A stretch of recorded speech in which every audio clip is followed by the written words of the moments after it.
રાજકોટ જિલ્લાના ધોરાજી ખાતે Khodaldham trust કાગવડના chairman Naresh પટેલની ધોરાજીમાં પધરામણી થઈ હતી। આગામી તારીખ 26/1/2024ના રોજ રાજકોટ જિલ્લા આવેલી અમરેલી ગામ ખાતે સર્વ સમાજના લાભાર્થે નિર્માણ પામનાર શ્રી ખોડલધામ કેન્સર હોસ્પિટલનું ભૂમિદાન માટે સંકલ્પબદ્ધ કરવા શ્રી ખોડલધામ ટ્રસ્ટ કાગવડના ચેરમેન નરેશભાઈ પટેલ ધોરાજી ખાતે બાઇક રેલી અને સભાને સંબોધ્યા હતા।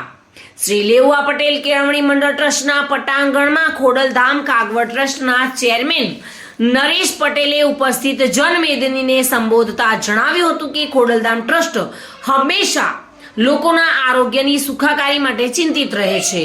ત્યારે ખોડલધામ ટ્રસ્ટ દ્વારા નિર્માણ પામનાર ખોડલધામ કેન્સર હોસ્પિટલમાં દરેક સમાજના લોકોને કોઈ પણ જાતિના ભેદભાવ વગર કેન્સરની સારવાર મળી રહે તે માટે ભૂમિદાન સંકલ્પબદ્ધ કરવા માટેની નેમ લેવામાં આવી હતી। ત્યારે ધોરાજી ખાતે લોકોમાં પણ ખૂબ જ સારો સહકાર મળ્યો હતો અને વધુમાં જણાવ્યું હતું કે અયોધ્યામાં નિર્માણ પામેલ રામ મંદિર જે હિન્દુઓની આસ્થાનું પ્રતીક છે, જેમાં પણ હિન્દુઓ જોડાય એ એક આસ્થાની વાત છે।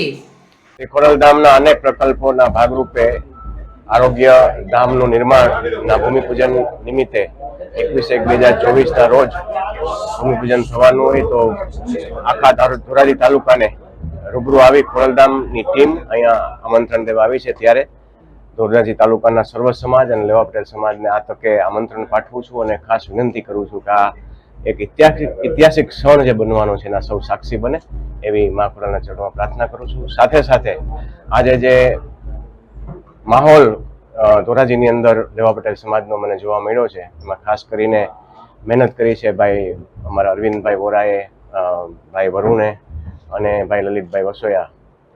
તો જે માહોલ આમ તો રેલી સ્વરૂપે ઘણી રેલીઓ મેં જોઈ છે, પણ પ્રથમ રેલી મહિલા રેલી મેં પ્રથમ જોઈ છે ને ત્યારે આખી ટીમને મારા લાખ અભિનંદન આપું છું। સાથે સાથે જયેશભાઈ પણ સાથે છે, ધારાસભ્ય શ્રી જેતપુર, એનો પણ આભાર માનું છું। અને ખાસ કરીને ખોડલધામ ચોક અને ખોડલધામ કાર્યાલયનું આજે ઓપનિંગ થયું છે એ પણ ખૂબ બિરદાવવા લાયક છે। ત્યારે પણ આ બધાને ખૂબ ખૂબ વંદન સાથે અભિનંદન પાઠવું। જય મા। હાલ જે રામ મંદિર બની રહ્યું છે એ બાબતે શું કહેશો તમે? રામ મંદિર બની રહ્યું છે એક ઐતિહાસિક ઘડી દેશ માટે થવા જઈ રહી છે, ત્યારે એના પણ રામ પ્રતિષ્ઠા નિમિત્તે સર્વ દેશવાસીઓને મારા અભિનંદન પાઠવું। વિમલ સોંદરવા સાથે bureau report, today Gujarati news.